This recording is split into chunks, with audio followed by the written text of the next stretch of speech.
sahabat mengatakan, ya, Suhor masih mengalir juga, tapi sudah berkurang airnya, sudah semata kaki. Nah, saatnya pasti aku akan keluar, karena sudah berkurang, pasti saya akan keluar. Tidak bisa. Qad kafani ilmu Rabbi min su'ali. Assalamualaikum warahmatullahi wabarakatuh. Alhamdulillah, doa kita terjawab. Minggu ini kita bisa melaksanakan pengajian.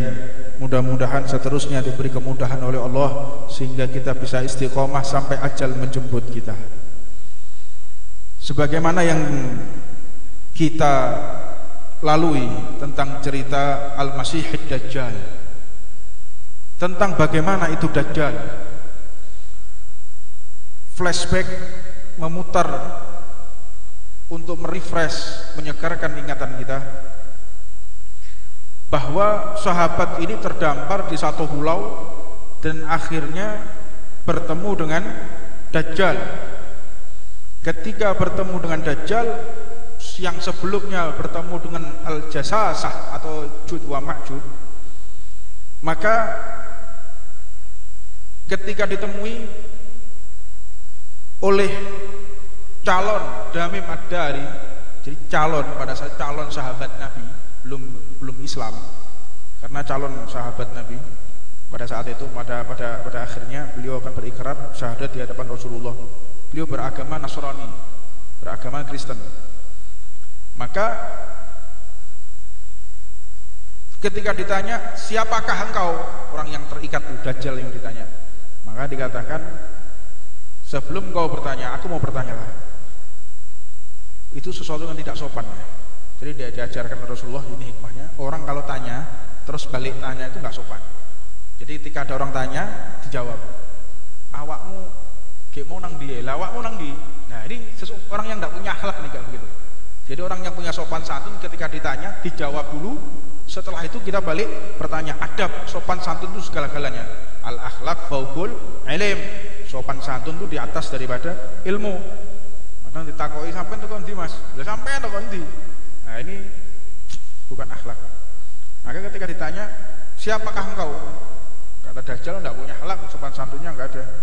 Jadi ya wailak, celakalah engkau.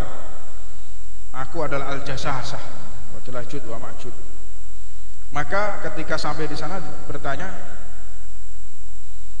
apakah pohon kurma sudah habis buahnya? Maka dijawab, pohon kurma di Baisan sudah mulai habis.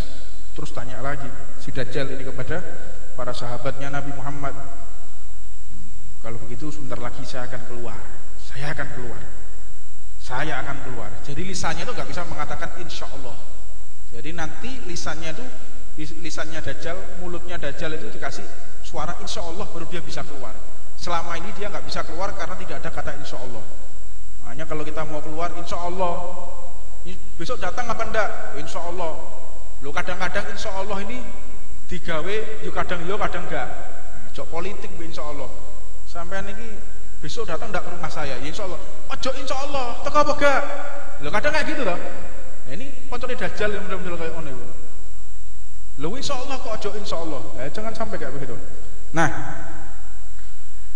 dan bertanya lagi,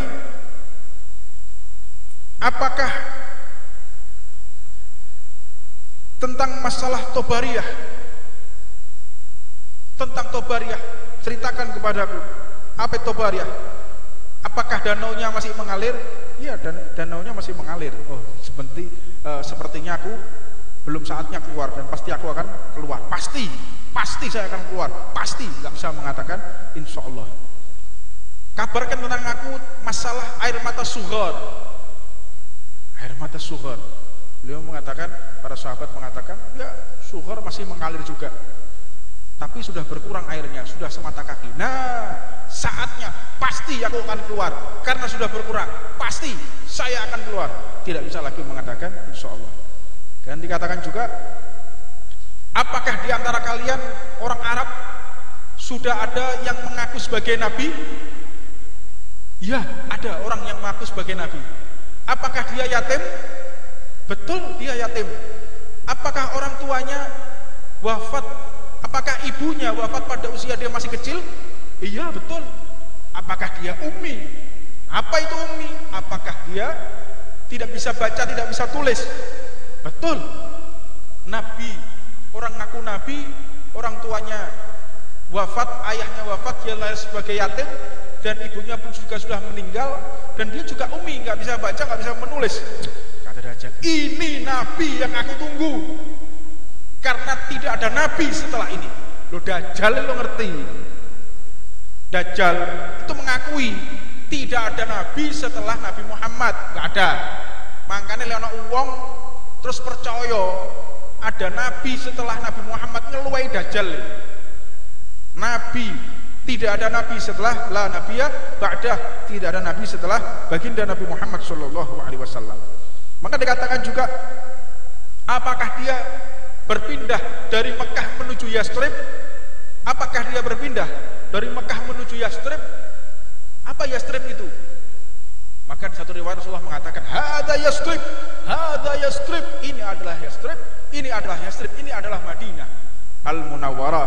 Mudah-mudahan bisa berkunjung dengan Nabi Muhammad sallallahu alaihi wasallam. Maka Dajjal mengatakan dia akan sukses, dia akan membuat aku sulit dengan banyaknya umat yang akan masuk ke dalam agamanya. Seluruh umat Islam akan berada di setiap sudut belahan dunia. Dan Islam ini adalah agama satu-satunya agama yang berkembangnya tanpa ada campur tangan pemerintahan, yang berkembangnya tanpa ada campur tangan harta yang melimpah. Berkembangnya Islam ini tanpa campur tangan kekuasaan atau raja-raja. Apa sebab? Kalau di Persia itu ada Raja Sires, orang Majusi, ditopang oleh rajanya, ditopang oleh tentaranya raja. Tapi kalau Islam tidak, berkembang dengan damai, berkembang dengan sendirinya. Di Roma dengan raja Romanya. Makanya ketika Islam keluar lalu masuk ke Indonesia tanpa ada peperangan, tanpa ada caci maki, namun ini memang thariqah daripada Nabi Muhammad SAW. Karena memang Islam ini tidak bisa disebarkan melalui emosi. Islam ini didakwahkan, disebarkan melalui nafsu, tidak akan bisa. Jadi kalau orang mau menyebarkan Islam menggunakan nafsu, menggunakan emosi, nggak akan dapat ya. Adapun kemarahan-kemarahan para sahabat dikatakan engkau tidak akan bisa dihitung pahala oleh Allah jika engkau membunuh lawanmu dengan nafsu. Ini dalam keadaan perang, harap sidatul khauf, betul-betul berkecamuk perang. Ketika membunuh lawannya menggunakan nafsu, menggunakan emosi, maka engkau akan celaka, kata Rasulullah. Engkau tidak akan mendapatkan apa-apa. Bahkan orang yang mati syahid, orang yang mati di medan peperangan membela agama Allah dengan tujuannya adalah untuk mencari kedudukan, maka dia tidak akan mendapatkan apapun. Orang perang sudah jelas-jelas perang, ngangkat senjata perang, tapi tujuannya bukan untuk membela Allah, tujuannya untuk balas dendam, maka engkau tetap tidak akan mendapatkan pahala jihad di jalan Allah Subhanahu